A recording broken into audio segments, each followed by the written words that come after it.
E assim você, rapidamente, com poucos ativos, teria rendido bem mais do que Bovespa e CDI. Como montar uma carteira de investimentos do zero com R$100 mil? Bom, nos próximos minutos, nesse vídeo aqui, é isso que eu vou te mostrar. E aí minha ideia aqui é ser o mais completo possível, passando aí por todos os passos que a gente faz nossos clientes passarem aqui no Clube do Valor, que servem para te dar muita clareza do que fazer para conseguir investir bem, pensando em evitar os principais riscos, pensando em não cometer os principais erros e principalmente pensando em preservar e multiplicar o teu patrimônio para que lá na frente você consiga conquistar a tranquilidade financeira, construir um patrimônio grande o suficiente para viver apenas com a renda passiva dele e ter uma vida muito melhor. Então, se isso aqui te interessa, presta muita atenção aqui nesse vídeo, mesmo que você ainda não tenha chegado nos R$100 mil, mesmo que você já tenha passado de R$100 mil, porque esse processo passo a passo, ele serve aí basicamente para qualquer quantia. O grande ponto é você ir adaptando os passos à sua própria realidade. Então vamos lá com o passo número 1, que é o passo de você criar um plano para a sua liberdade financeira. Sim, isso aqui parece não ter nada a ver com investimentos, só que investir, na verdade, é um meio para um fim. Quer dizer, o que é investir? É você pegar aquele dinheiro que você não consumiu, optou por não gastar, e colocar esse dinheiro para trabalhar para ti, para que você multiplique ele por várias vezes, para que lá na frente você consiga usufruir muito mais desse dinheiro. E aí existe um plano que praticamente todo investidor tem de longo prazo, que é o plano de conseguir viver de renda, de conquistar a liberdade financeira. Eu acredito que todo mundo deveria ter um plano para a liberdade financeira, porque o INSS não vai ser o suficiente. Sempre que eu comento isso, alguém vem aqui e coloca: esse cara está atacando o INSS. Porra, é lógico que não, mas o fato é que hoje os aposentados com o INSS, eles dependem do dinheiro que quem está contribuindo para o INSS está botando para dentro. É quase como se fosse uma pirâmide. Mas aí desde a Constituição de 88, a gente já teve, se eu não me engano, 14 reformas da Previdência, algumas menores, outras maiores, e vão ter mais reformas porque aquilo lá é insustentável. Você precisa assumir a responsabilidade por construir a sua própria aposentadoria. A lógica de conquistar a liberdade financeira, ela é relativamente simples e é exposta por esse desenho aqui. Você tem sua renda, você tem seus gastos, tem a diferença entre um e outro, coloca essa diferença para investir e, com o passar do tempo, é construindo um patrimônio que vai trazer juros que vão gerar renda passiva para ti. Agora, com base nesse desenho, existem basicamente 3 formas de você conquistar a liberdade financeira. Uma que eu gosto muito é você focar em aumentar a sua renda ativa, né? Seja trabalhando mais, seja buscando fontes extras de renda, seja empreendendo, intraempreendendo. Puxar a renda ativa para cima é uma excelente forma, porque se, digamos, você tem hoje uma renda familiar de R$15 mil por mês e gastos aí de R$13 mil por mês, ou seja, você poupa 2, é muito difícil você poupar muito mais do que isso, ainda mais se você tem filho, se você viaja de tempos em tempos. Agora, se você aumenta essa renda familiar para R$25 mil por mês, é muito fácil você aumentar um pouco o seu padrão de vida, mas passar a poupar mais do que 2 mil, eventualmente 4, eventualmente 5 mil por mês, entende? Essa aqui é uma forma.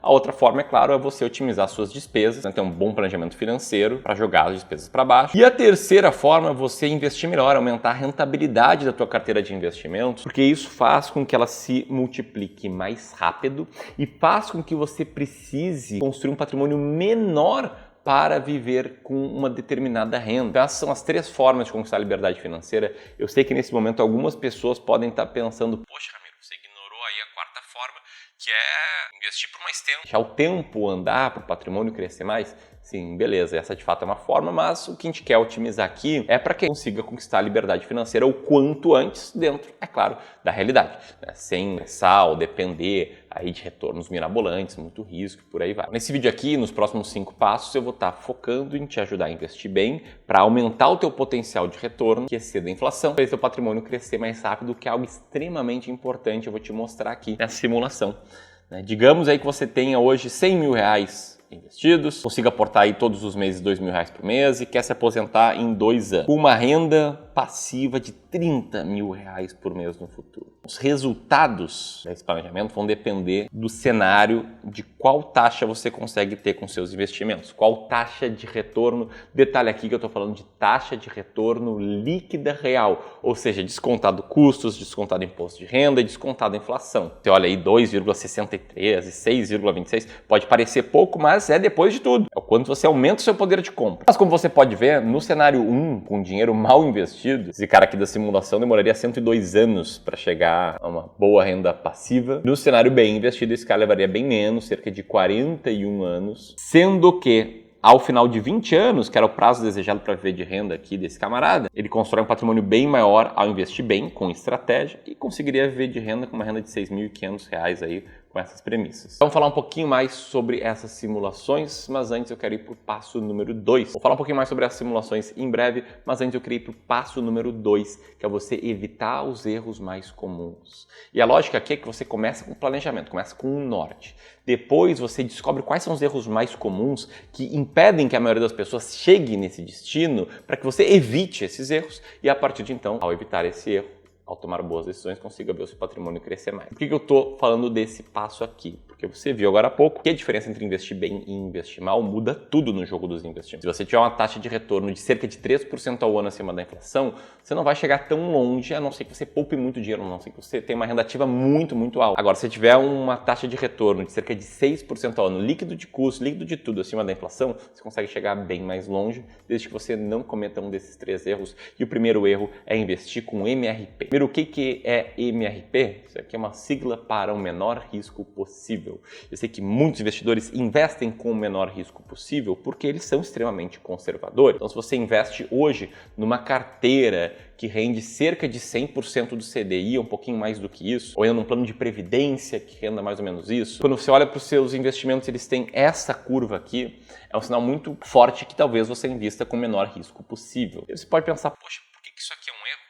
É uma carteira que sempre rende, tem uma taxa de retorno relativamente boa, a taxa Selic hoje está alta, enfim, por que isso aqui é um erro? Porque a taxa Selic ela só fica alta quando a inflação está mais alta. Se você colocar lado a lado, taxa Selic, linha verde, com a inflação dos últimos 12 meses, linha vermelha, você vai ver que a taxa Selic é uma resposta à inflação. Se você pegar o retorno histórico de uma carteira que tem rendido 100% do CDI, tirar imposto de renda, tirar a inflação, isso aqui teria te retornado cerca de 3,29% ao ano nos últimos 10 anos. E aí, voltando para a nossa simulação, esse erro te custaria muito caro. Comparado ali com o cenário 2, dos 6,26% ao ano, a gente está falando em 40 anos a mais para alcançar a tranquilidade financeira, o que é muito ruim e o que faz com que muitos investidores mudem a forma de investir, cometendo o segundo erro, é o de se tornar um investidor empreendedor. Esse termo acho que eu li pela primeira vez no primeiro capítulo do livro Investidor Inteligente. E a ideia aqui do investidor empreendedor é aquele cara que, por conta própria, ele, além de se dedicar ao seu trabalho, à sua família, além de praticar esportes, etc., começa a estudar investimentos, coisa de meia hora por dia, 1 hora por dia, para tomar boas decisões. Só que o problema é que geralmente esse cara faz isso no final do dia, já cansado. E por mais que ele seja inteligente e muitas vezes, por mais que ele seja muito efetivo na sua área, seja um profissional de muito sucesso, é difícil de você dominar um tema novo estudando 1 hora por dia no curto prazo. Eventualmente esse cara vai lá, entra no YouTube e procura o melhor investimento. E vai cair um monte de vídeo e um monte de criadores de conteúdo que falam um monte de coisas diferentes, porque cada um tem sua filosofia de investimentos, cada um tem sua forma de enxergar o mercado. E aí para esse cara gera muita confusão. Aí esse cara vai ler as manchetes. E o que vai acontecer? Se as manchetes forem ruins, ele vai tender a ficar pessimista em relação a investir em classes de ativos vencedoras, de longo prazo, como renda variável, e se as manchetes forem boas, ele vai ficar otimista. Esse cara aqui ele vai tender a constantemente estar comprando na alta e vendendo na baixa. E uma das provas aconteceu ali na década de 2000, que foi uma década muito ruim para a Bolsa de Valores norte-americana, tá aí na tela, né, o quanto o S&P 500 rendeu de janeiro de 2000 ao final de 2009, foi cerca de uma queda de 1% ao ano. Só que o melhor fundo de ações nessa década, ele rendeu cerca de 18% ao ano. Você deve pensar, poxa, os investidores que investiram nesse fundo de ação ganharam muito dinheiro, tá certo, Ramiro? Errado. Embora o fundo tenha rendido cerca de 18% ao ano, na média, os investidores desse fundo viram uma perda de 11% ao ano. Por quê? Porque quando o fundo tinha um ano bom, um monte de gente ia lá e investia nele. Quando o fundo tinha um ano ruim, um monte de gente tirava o dinheiro dele. Então os investidores, por estarem sempre comprando na alta e vendendo na baixa, tiveram um retorno muito ruim num veículo que era muito bom por estarem investindo de um jeito mais empreendedor e sem estratégia principalmente. Muitas vezes esses caras, esses investidores, por terem pouco tempo, eles vão e cometem o terceiro erro, que é delegar os investimentos do jeito errado. Delegar do jeito errado é quando você não sabe qual estratégia está seguindo, ou seja, você não tem uma estratégia, mas você conta com um cara te atendendo, com um cara te ajudando a comprar produtos. Só que você também não sabe como é que esse cara é remunerado. E não há uma relação de prestação de serviço, de aconselhamento, e sim uma relação de compra e venda de produto, que é o que acaba acontecendo quando você conta com a ajuda de um gerente bancário ou de um assessor de investimentos vinculado a uma grande corretora que é remunerado por comissões. Mas que você pense, não, peraí, o meu assessor de investimentos não cobra nada, ele faz o trabalho de graça. A verdade é que não é porque você não paga um boleto, um Pix para ele que ele não está sendo remunerado. Esse cara ele ganha comissões em cima dos produtos que ele vende, o que cria um conflito de interesses muito grande. Teve um vídeo que eu publiquei recentemente em que eu mostrei um investidor que tinha cerca de 900 mil reais e confiando na recomendação do seu assessor, ele colocou tudo em COI, sem acesso a esse dinheiro, com o dinheiro rendendo muito pouco, bem menos do que a inflação. Nesse que é considerado o pior investimento do mundo, e isso é provado por um estudo da FGV, que mostrou que 90% dos COIs tem um retorno abaixo do CDI, e esse investidor teve que pegar um crédito, pagar juros para ter acesso à liquidez, porque o dinheiro dele estava todo travado. É por conta dessas coisas que eu sou um crítico desse modelo de comissionamento. E, aliás, não sou só eu, uma legião de pessoas no mundo que é crítica a esse modelo, não à toa. Ele já foi proibido em vários países, como Canadá, Índia, Itália e Holanda. Em outros países, como Alemanha e Canadá, tem regulamentações muito estritas para essa prática de comissionamento em produtos financeiros. Dito isso, vamos lá para o terceiro passo, onde a gente começa a entrar na prática de como montar uma carteira. Então, o terceiro passo é entender bem o teu perfil de risco. E para isso eu gosto de uma linha bem vida real, que não é ficar falando aqui sobre teses, e sim te convidar a entender o que aconteceu no passado no mercado. Porque entender o teu perfil de risco é entender qual é o pior cenário possível que pode acontecer com os teus investimentos e estar preparado para esse cenário. Quero trazer um exemplo aqui, tá? A Bolsa de Valores chegou a cair mais de 50% no final dos anos 90. Ou seja, se você tivesse 100 mil reais investido só em ações, esses 100 mil reais teriam se transformado em cerca de 50 mil. E mais, tá? Para a Bolsa cair desse jeito é porque as manchetes eram muito assustadoras. A crise era muito grande. Crise na Ásia, crise no Brasil, enfim, caos. E aí o investidor despreparado, o cara que tinha comprado ações porque o Brasil ia ser o país do futuro, porque o plano real tinha chegado para acabar com os problemas e tal, ele provavelmente vendeu na queda.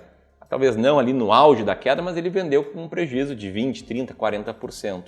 E se ele fez isso, ele teve uma perda permanente e não teve o ganho que quem não teve seu investimento na Bolsa teve posteriormente. Foi uma alta aí de mais de 1000%, olhando só para o Ibovespa. Então, onde é que eu quero chegar? A primeira coisa que você tem que fazer antes de montar uma carteira é se perguntar: quanto eu aguentaria ver essa carteira cair? Eu aguentaria ver ela cair 10% numa crise? Se sim, aguentaria ver ela cair 20%? Se sim, aguentaria ver ela cair 40%? Por que é importante entender isso? Porque quanto mais tolerante ao risco você for, mais espaço você vai ter para ativos que tenham mais risco e mais potencial de retorno. Outras perguntas importantes aí, anota. Eu aguentaria ver minha carteira ficar 3 anos no 0 a 0, meio que andando de lado, e 5 anos no 0 a 0. Isso seria algo que eu levaria de boas. Mas, numa crise, eu vendo meu investimento derreter, eu veria o meu humor ser afetado, os meus relacionamentos serem afetados, a minha paz ser afetada. E por fim, caso você já tenha aí vivenciado uma crise no mercado financeiro, pergunte como é que eu me comportei. Fiquei nervoso, eu quis vender tudo, eu fiquei ansioso para aportar mais, enfim. Reflita um pouco aí sobre essa relação de risco, porque com base nela você vai para o quarto passo. Acho que só é menos importante do que o sexto, que é montar uma alocação de ativos ideal. Amiro, o que é isso? Nunca ouvi falar em alocação de ativos. Se nunca ouviu falar, seja bem-vindo ao Clube do Valor, porque aqui eu falo em quase todos os vídeos. E essa aqui é uma estratégia que comprovadamente explica mais de 90% do retorno de uma carteira e que poucas pessoas falam, porque ela não é nada sexy. O que é montar uma carteira? Ter uma alocação é ter um desenho dizendo quanto você vai investir em cada classe de ativos do mercado financeiro. E esse quarto passo é muito alinhado com o terceiro, porque quanto mais risco você aguentar ter, mais a sua alocação pode ser arrojada com peso maior em ativos de renda variável que tendem a render mais no longo prazo. Ao mesmo tempo, um modelo com menos risco, com mais peso em renda fixa, ele vai te dar mais paz de espírito, ele vai te proporcionar mais tranquilidade, menos quedas em crise, ao custo de um potencial de retorno um pouco menor no longo prazo. Que você pode pensar: beleza, Ramiro, entendi, mas é difícil para mim entender qual é a minha alocação de ativos ideal. Essa é uma pergunta muito grande. Eu queria trazer aqui uma ferramenta nova, totalmente gratuita, que a gente criou para te ajudar a tomar melhores decisões. Uma página gratuita de análise de perfil de investidor. Como é que funciona? você preenche ali algumas perguntas que a gente construiu e com base nas respostas que você marcar nessas perguntas, a gente vai te categorizar com um determinado perfil de investidor. E não, isso aqui não é aquele tipo de questionário que as corretoras têm. Vai sair uma resposta, vai ser conservador, moderado, arrojado. Tem uma série de respostas diferentes e para cada resposta tem um vídeo meu agregando muito valor, mostrando qual alocação eu teria no seu lugar se eu tivesse teu perfil e explicando o porquê. Bastante valor aí para te ajudar a determinar a tua alocação de ativos, que para mim é uma das coisas mais importantes que todo investidor deve fazer. Miro, como é que eu faço para acessar essa ferramenta? É simples, segundo link aqui na descrição. Acessa lá, faz as tuas simulações, porque esse passo é muito mais importante do que o passo número 5, que é escolher os ativos para entrar na sua carteira. É que, curiosamente, ou ironicamente, é o passo que a maioria dos investidores começa. Eles começam procurando a qual ação comprar, é hora de comprar renda fixa, tesouro IPCA ou tesouro pré-fixado. Só que antes disso vem a alocação. E aqui no clube, a forma com que a gente faz para selecionar ativos é também seguindo estratégias sistemáticas, 100% quantitativas, que olhem apenas para números, como, por exemplo, em renda fixa, seguir aí a estratégia da escada de vencimento, em que você vai lá intercalando diferentes vencimentos para reduzir o risco da sua carteira e aumentar a performance de longo prazo, tendo essa alocação aqui idealmente em renda fixa, colocando a maior parte da carteira em títulos privados com proteção, que tendem a render mais. Também é nessa parte aqui de seleção de ativos que entram as nossas estratégias de seleção de ações, como as ações mais baratas da bolsa, como a máquina de dividendos, as estratégias de fundos imobiliários e por aí vai. E tem várias playlists que a gente cita essas estratégias e explica elas, que eu vou deixar aqui ao lado desse vídeo. Mas para simplificar aqui, vamos pegar um investidor que tem um perfil sofisticado. Tem uma carteira que é composta dessa forma. 60% renda variável, sendo 1/3 ações, 1/3 ações norte-americanas, 1/3 fundos imobiliários e 40% renda fixa, sendo metade desses 40% renda fixa inflação, 1/4 renda fixa pós e 1/4 renda fixa pré. A alocação é mais importante do que os ativos. E aí, um caminho aqui poderia ser você montar uma alocação apenas com ETFs e títulos públicos. Então, como é que poderia ser aqui? Poderia comprar um ETF de código PIB11 para a parte de ações Brasil e colocar 20% dessa carteira lá. Seria uma alocação de R$20 mil. O ETF de código VVB11 para a parte de ações norte-americanas. Esse ETF replica o índice S&P 500 em reais. Seria 20% nessa alocação, ou seja, R$20 mil. Poderia ou comprar o ETF que replica o IFIX, que é bom porque replica o IFIX, mas é ruim porque os dividendos não caem na sua conta, ou comprar ali uns 3 ou 4 fundos muito líquidos para ter um retorno próximo ao do IFIX e colocar R$20 mil no total nessa classe de ativos. Poderia dividir essa parte da fixa inflação no Tesouro IPCA mais vencimento em 2029, Tesouro IPCA mais vencimento em 2035, colocando ali mais ou menos 10 mil em cada, 20% nessa classe. Na parte renda fixa pré, você poderia comprar o tesouro pré-fixado com vencimento em 2032, R$10 mil ali. E na parte pós-fixada, você poderia entrar no Tesouro Selic 2031, R$10 mil ali. E assim você, rapidamente, com poucos ativos, montaria essa carteira aqui. Que, ó, historicamente, teria rendido bem mais do que Bovespa e CDI. E mais, se você tivesse começado com R$100 mil e fizesse aportes de R$2.500 por mês, você teria nos últimos 10 anos acumulado R$1,3 milhão, poderia ver com uma renda passiva hoje de cerca de R$5 mil por mês, uma carteira que teria rendido 6,7% ao ano acima da inflação, de jeito extremamente simples. Agora, de nada adianta investir assim se você não seguir o passo número 6, que é fazer o rebalançamento da sua carteira de 3 em 3 meses. Esse passo aqui é o que vai te forçar a comprar na baixa e vender na alta. Funciona de um jeito muito simples. Você desenha uma carteira ideal com base no seu perfil de risco, aí você compra os ativos para essa carteira, você planilha tudo lá, né? Deixa a carteira bem organizadinha na sua planilha, e de 3 em 3 meses você olha para a sua carteira, olha para o desenho ideal de carteira, faz um D para ver as diferenças e compra os ativos que estão com peso abaixo do alvo, seja com novos aportes, seja com vendas dos ativos que estão com preço acima do alvo. Muito simples, só que muito difícil, porque o que tiver perdido peso vai ser aquele ativo que ninguém quer comprar. ativo que está todo mundo com medo. O que tiver ganhado peso vai ser aquele ativo que vai estar popular, vai estar em alta, vai estar na moda. Então, você vai ter que agir contra a manada e não é fácil agir contra a manada. Porém, quando você tem um framework como o rebalanceamento, isso acaba funcionando muito bem e é exatamente isso que a gente faz na carteira dos nossos clientes no Clube do Valor para liberar para eles mais tempo para eles curtirem a vida, menos necessidade de ficar acompanhando o mercado no dia a dia. Como esse cliente aqui, que está conosco desde 2017, viu a carteira dele render bem acima do CDI, bem acima do IPCA, e essa carteira tem um retorno de quase 7% ao ano acima da inflação. Na prática, isso significa que investindo os mesmos 100 mil reais bem, vendo essa carteira render quase 7% ao ano acima da inflação, se você fizer aporte de 3 mil reais e quiser viver com uma renda passiva de 10 mil reais por mês, você chega lá em 20 anos, acumula um patrimônio equivalente a 1.800.000 a dinheiro de hoje. Chega muito mais longe do que investindo mal. Espero que isso tenha feito sentido para ti. Se fez, aperta aqui para conversar com o especialista de investimentos do Clube do Valor ou aperta aqui para assistir um vídeo privado que não está disponível publicamente no YouTube. Poucas pessoas têm acesso, que se chama Como Sair na Frente de 99% dos Investidores. Era isso, um grande abraço e até mais.